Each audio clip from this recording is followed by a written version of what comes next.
Good morning. चला आपण लेक्चरला सुरुवात करूयात लगेच. आरोग्य विभागाची जी भरती आहे ज्याच्यामध्ये कोणत्या विषयाला किती वेटेचे ते आता आपण बघतोय. अंकगणित आणि बुद्धिमत्ता, मराठी, सामान्य ज्ञान, इंग्लिश आणि आरोग्य विभाग तांत्रिक असे आपल्याला विषय विचारले जाणार आहेत. तर प्रत्येक विषयामध्ये बघा, अंकगणित आणि बुद्धिमत्ता या दोघांचे मिळून 15 प्रश्न येणार आहेत. दोघांचे मिळून 15 प्रश्न. ठीक आहे. आणि एक प्रश्न हा 2 मार्कला, म्हणजे तुमचे इथं गुण होणार आहेत 30. मराठीचे 15 प्रश्न, त्याला गुण होणार आहेत 30, मार्क्स 30 असेल. सामान्य ज्ञानचे 15 प्रश्न, 30 मार्क. इंग्लिशचे 15 प्रश्न, 30 मार्क. आणि आरोग्य विभाग जे तांत्रिक आहे, म्हणजे आरोग्यविषयक जी माहिती आहे त्याच्यावरती 40 प्रश्न येणार आहेत 80 मार्कांसाठी. ठीक आहे. तर असा 30, 30, 60, 30, 90, 30, 120 आणि 80, 200 मार्काचा हा पेपर असणार आहे. ठीक आहे. तर 200 मार्क असणार आहेत. अंकगणित बुद्धिमत्ता 15 प्रश्न 30 मार्क, मराठी 15 प्रश्न 30 मार्क, सामान्य ज्ञान 15 प्रश्न 30 मार्क, इंग्लिश 15 प्रश्न 30 मार्क आणि आरोग्य विभाग तांत्रिक जे आहे तो 40 प्रश्न 80 मार्क. ठीक आहे. तर हे सगळेच विषय इम्पॉर्टंट आहे. यात तुम्हाला निगेटिव्ह मार्क नसणार आहेत. ठीक आहे. निगेटिव्ह मार्क नाही आहे, म्हणजे जरी तुमचं उत्तर चुकलं तरी त्याचे मार्क कट होणार नाही आहे. तर आपल्याला जे 100पैकी 100 प्रश्न आपल्याला पेपरमध्ये सोडवायचे. ठीक आहे. 100 प्रश्न 200 मार्कला येणार आहे तिथे एक्झाममध्ये. ओके.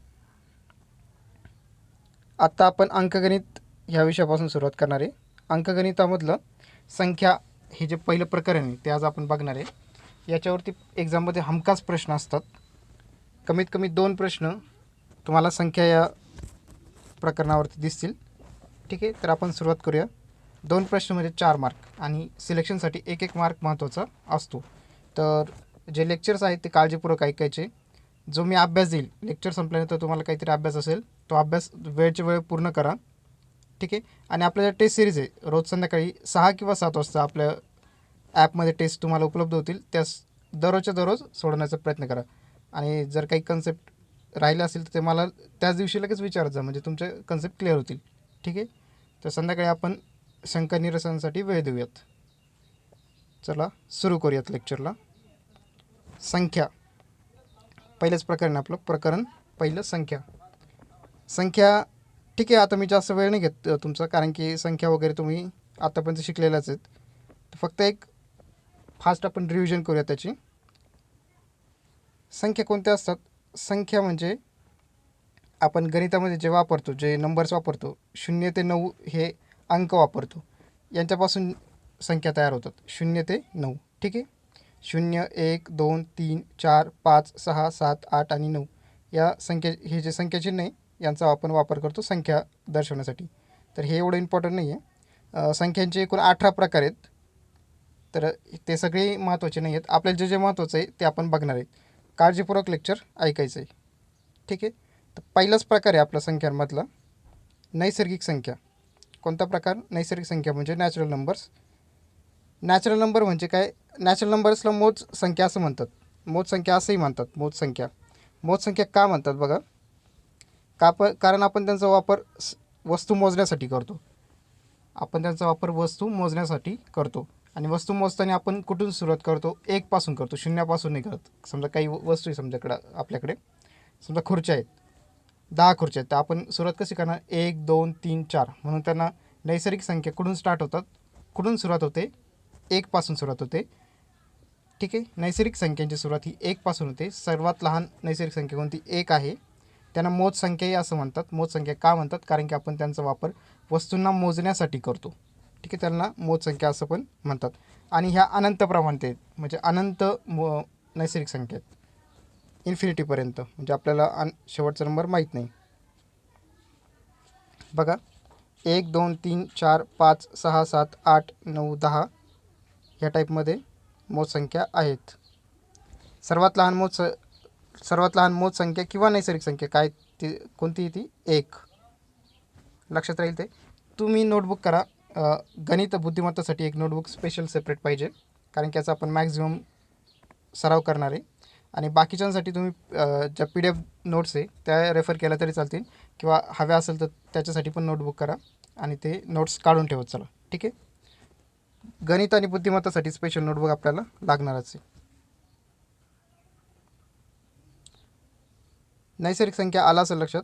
नैसर्गिक संख्येमध्ये सगळ्यात महत्त्वाचा पॉईंट आहे, नैसर्गिक संख्येमध्ये शून्य नसतो.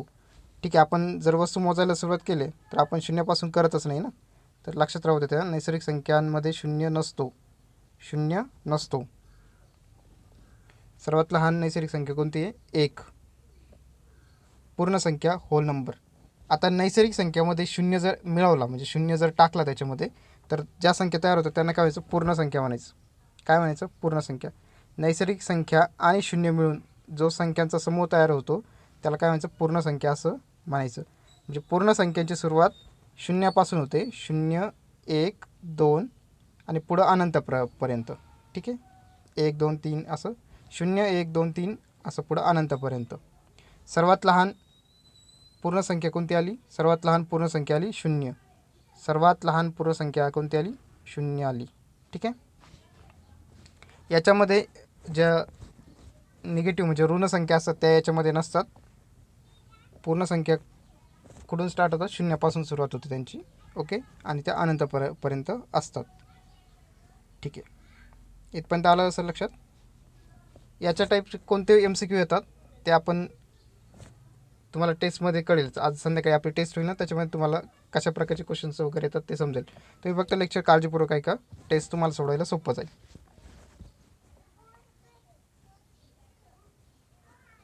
ओके. आता बघा, पूर्णांक संख्या, इंटिजर नंबर. पूर्णांक संख्या म्हणजे काय? धनसंख्या आणि ऋणसंख्या आणि शून्य. शून्याला चिन्ह नसतं, म्हणजे शून्य हा पॉझिटिव्ह पण नाही आणि निगेटिव्ह पण नाही. तर बघा, अंकगणातील सर्व ऋणसंख्या, धनसंख्या, सर्व ऋणसंख्या, धनसंख्या आणि शून्य पकडून जो संख्या समूह तयार होतो त्यास काय म्हणायचं? पूर्णांक संख्या असे म्हणतात. ऋणसंख्या, धनसंख्या, शून्य यांचा जो समूह आहे त्याला काय म्हणायचं? पूर्णांक संख्या असं म्हणायचं. पूर्णांक संख्येतील ऋणसंख्या कोणत्या वजा चिन्हाने दाखवल्या जातात? म्हणजे निगेटिव्ह नंबर्स असतात ते.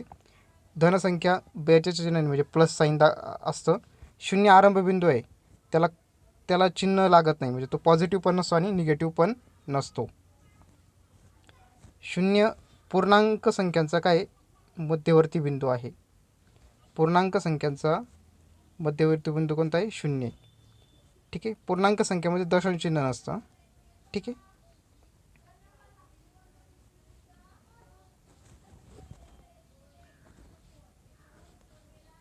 ठीक आहे. अनुक्रमांक संख्या हे तुम्ही PDF मध्ये वाचा. अनुक्रमांक म्हणजे 1 नंतर 2 वगैरे तसं जे आहेत ना, अनुक्रमिका जशी असते 1, 2, 3, 4.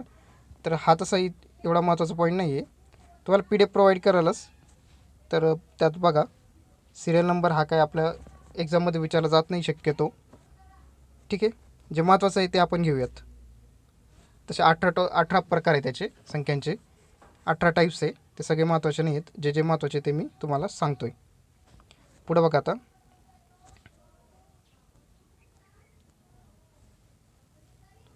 समसंख्या, इव्हन नंबर हा महत्त्वाचा पॉईंट आहे.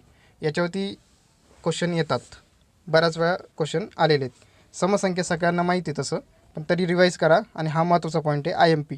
ठीक आहे. कोणत्याही संख्येला 2ने भागले असता पूर्ण भाग जातो.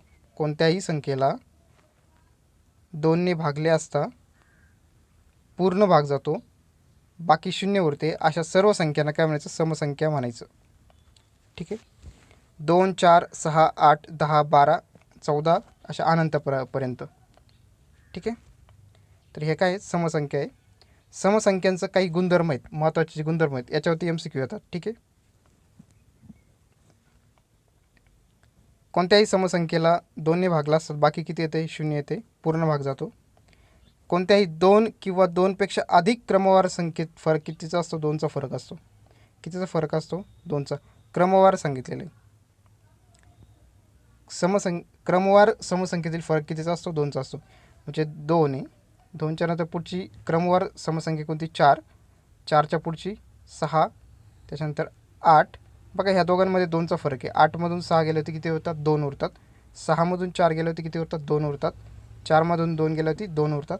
तसंच म्हणजे 22, 24, 26.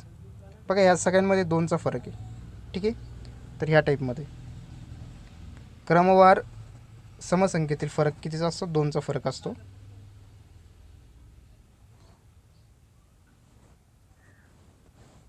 ठीक आहे. पुढचं बघा. समसंख्येच्या एकक स्थानी कोणते अंक असतात? 0, 2, 4, 6 आणि 8. 0, 2, 4, 6 आणि 8 हे समसंख्येच्या एकक स्थानी असतात. महत्त्वाचा पॉईंट आहे बघा पुढचा. 2 समसंख्यांची बेरीज अथवा गुणाकार केला असता 2 समसंख्यांची बेरीज 2 किंवा अधिक समसंख्यांची बेरीज किंवा गुणाकार केला असता येणारे उत्तर समसंख्याच असते. महत्त्वाचा पॉईंट आहे बघा. 4 गुणिले पुढची समसंख्या समजा 6, यांचा गुणाकार किती येतो? 24. 4 गुणिले 6 त्याचं उत्तर किती आलं? 24. ही काय समसंख्या आहे. म्हणजे 2 समसंख्यांची बेरीज 2 किंवा अधिक समसंख्यांची बेरीज किंवा गुणाकार केला असता उत्तर काय तर समसंख्याच येतं. बघा 4 अधिक 6 अधिक 8 यांची बेरीज जर केली 6 आणि 4 10, 10 आणि 8 18, तर उत्तर किती आलं? 18. 18 ही पण काय समसंख्या आहे. ठीक आहे. 2 किंवा अधिक समसंख्येची बेरीज आणि गुणाकार म्हणजे बेरीज आणि गुणाकार जरी केला तरी त्यांचं उत्तर काय तर समसंख्याच असतं.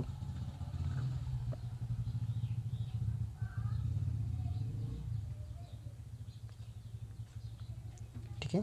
आता पुढचा पॉईंट बघा. कोणत्याही समसंख्येसोबत विषम संख्येचा गुणाकार केल्यास उत्तर हे समसंख्याच येतं.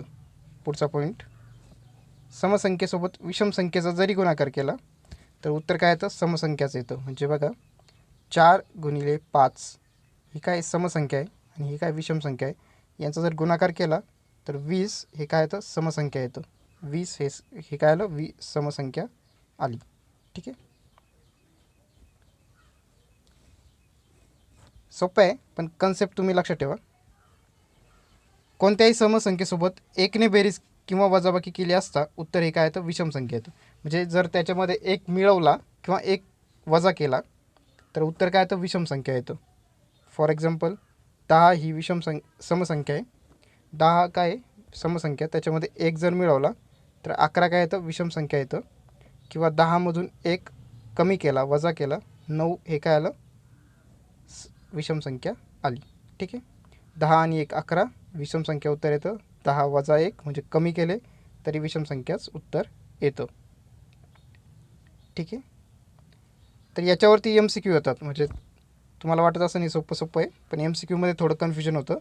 तर तुम्ही नीट लक्षपूर्वक ऐका हा व्हिडिओ. तुम्हाला PDF भेटेलच. PDFमध्ये तुम्ही रीड करू शकता. विषम संख्या. ज्या संख्येसोबत 2ने भाग केला असता बाकी किती उरते? 1 उरते. सममध्ये बाकी 0 असते आणि विषममध्ये बाकी किती येते? 1 उरते. त्याला विषम संख्या म्हणायचं. ठीक आहे. बघा अजून त्याच्यात काही गुणधर्म आहेत. विषम संख्या हा पण पॉईंट महत्त्वाचा आहे. विषम संख्या कोणत्या आहेत? 1 3 5 7 9 ह्या विषम संख्या आहेत. कोणत्याही विषम संख्येच्या एकक स्थानी कोणते अंक असतात? 1 3 5 7 9 हे अंक असतात एकक स्थानी. कोणत्याही 2 क्रमवार विषम संख्येचा फरक 2 असतो. क्रमवार विषम संख्येचा फरक पण किती असतो? 2 असतो. जसा समसंख्यांचा फरक 2 असतो तसा क्रमवार विषम संख्यांचा फरकसुद्धा काय असतो? 2चा फरक असतो. बघा 9 आणि 7मध्ये फरक 2चा आहे. 7 आणि 5मध्ये 2चा फरक आहे. ह्या टाईपमध्ये.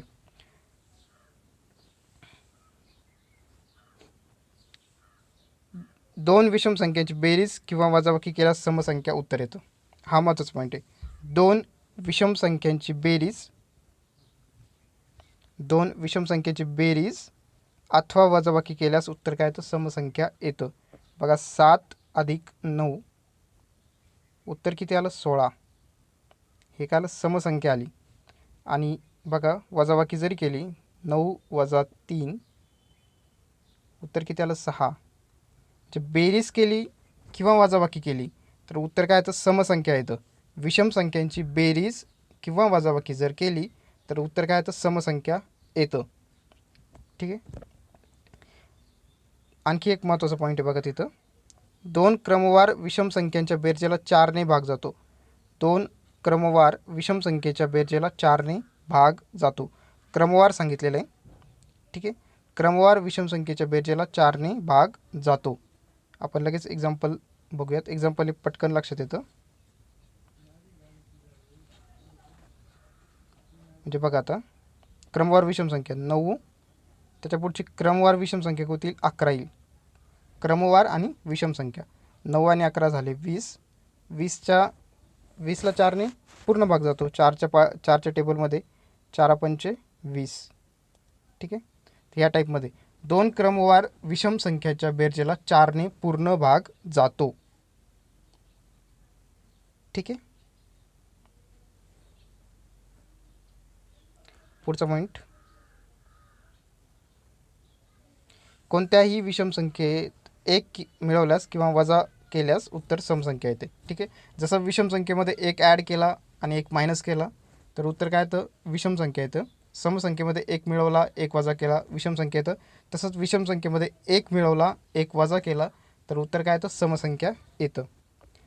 2 विषम संख्येचा गुणाकार विषम संख्या येते. 2 विषम संख्यांचा गुणाकार विषम संख्या येते. ठीक आहे. एक्झाम्पल बघू. 9 × 3, 9 3 27. 9 × 3 27. 27 ही काय आली? विषम संख्या आली.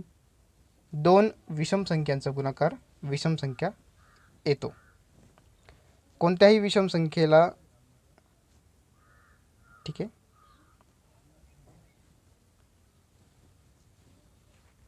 पुढचा पॉईंट, कोणतीही विषम संख्या समसंख्येत मिळवली अथवा वजा केलीस उत्तर काय तर विषम संख्या येतं. ठीक आहे. कोणतीही विषम संख्या समसंख्येत मिळवली किंवा वजा केली असता उत्तर काय तर विषम संख्या येतं. ठीक आहे. 9 विषम संख्या आहे, त्याच्यामध्ये समसंख्या मिळवली 2 तर 11 उत्तर आलं, किंवा 9 वजा 2 7 उत्तर आलं. तर ह्या काय येतं? विषम संख्या येतात. तसं नाही. आणखी एक्झाम्पल बघूयात. 11 वजा 4 7, 11 अधिक 4 15. ठीक आहे. म्हणजे विषम संख्येमध्ये जर समसंख्या मिळवली किंवा वजा केली तर उत्तर काय येतं? त्याचं विषम संख्याच असतं. हे पॉईंट महत्त्वाचे आहे. हे पॉईंट लक्षात ठेवा. हे नोट करून ठेवा तुमच्या नोटबुकमध्ये. याच्यावरती MCQ येतात. कसे येतात ते आज आपण तुम्हाला संध्याकाळी कळेलच. आपण जी टेस्ट घेणार त्याच्यामध्ये.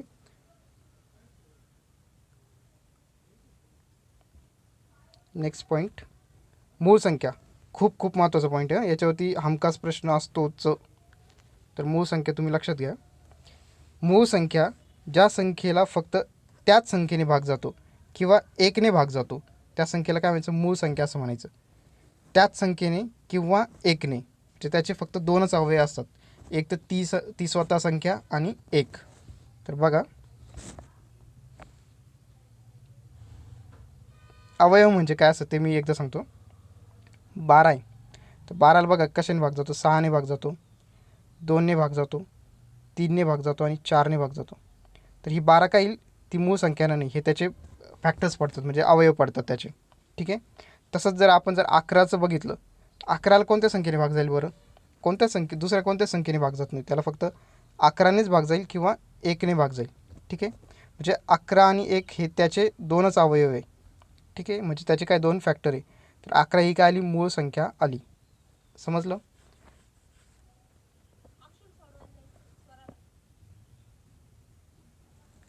ठीक आहे. ओके. आता आपण बघूयात कोणत्या मूळ संख्या आहेत. बघा, 2 3 5 7 11 आणि 13 ह्या काय मूळ संख्या आहेत. मूळ संख्येचे काही जे वैशिष्ट्य आहे ते आता आपण बघूयात.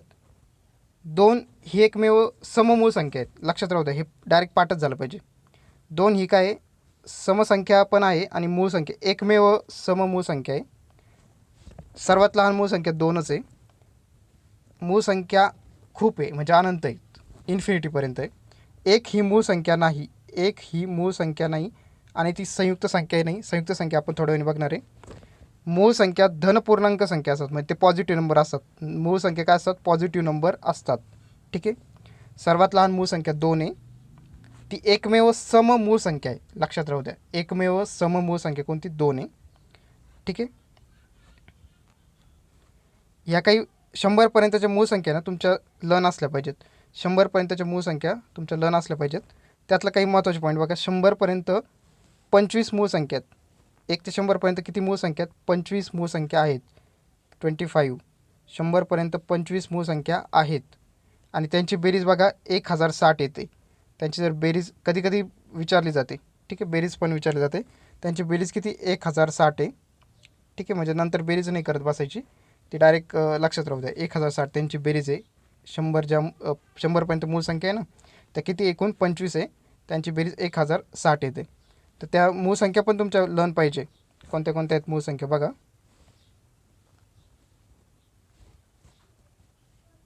असं मी तक्ताच बनवला आहे.